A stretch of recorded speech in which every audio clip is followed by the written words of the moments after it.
Let's begin by discussing what the ACOG, the American College of OBGYN, recommends for prenatal fitness.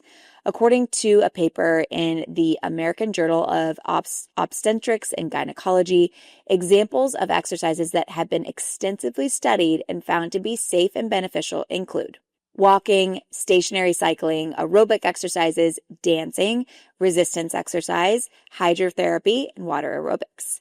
ACOG gives detailed recommendations on cardio, recommending at least 150 minutes of moderate intensity aerobic exercise per week spread throughout the week.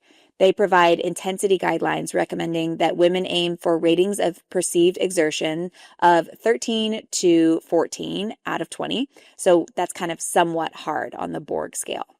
Additionally, women can implement the talk test to gauge intensity, which is exercising at the intensity in which you could still hold a conversation.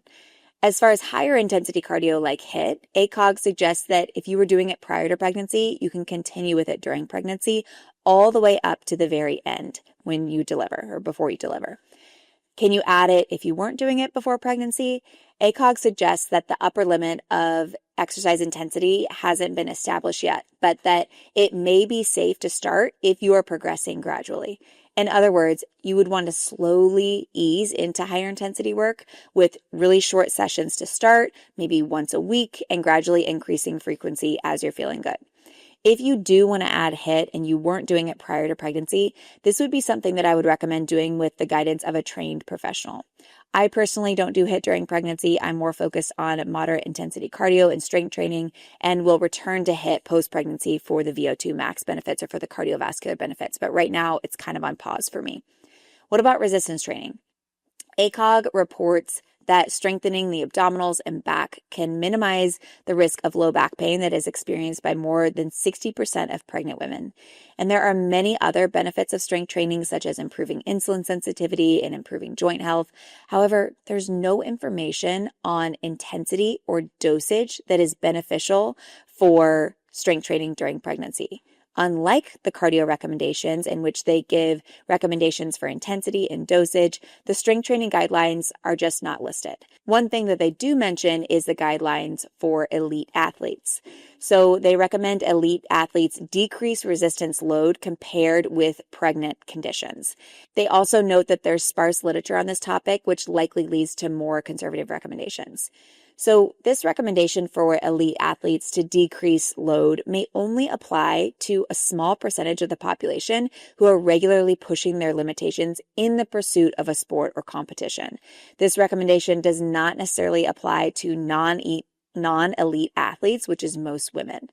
So if you are just a fitness enthusiast trying to stay fit, this recommendation may not necessarily apply to you. Despite a substantial amount of research supporting the importance of strength training during pregnancy, specific evidence-based protocols for prenatal strength training are really absent. Recommended weight loads, sets and repetitions, frequency, exercise selection, and intensity are not clearly listed.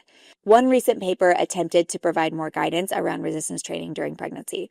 According to the paper, light to moderate intensity exercise, so up to 80% of maternal maximum heart rate, are considered safe during pregnancy. However, heart rate isn't always a reliable gauge for strength training intensity. There are no recommendations for percentage of 1 rep maximum or how heavy the resistance is, which is really a more accurate way to gauge lifting intensity. This lack of precise definitions for light to moderate intensity resistance training is really part of the research gap. The authors of this paper note that dose-response relationship of strength training volumes and outcomes are unclear and warrant further studies. In short, there is not clear guidance for how to strength train during pregnancy. We know that it's beneficial, but we're not giving women guidance on exactly how to do it.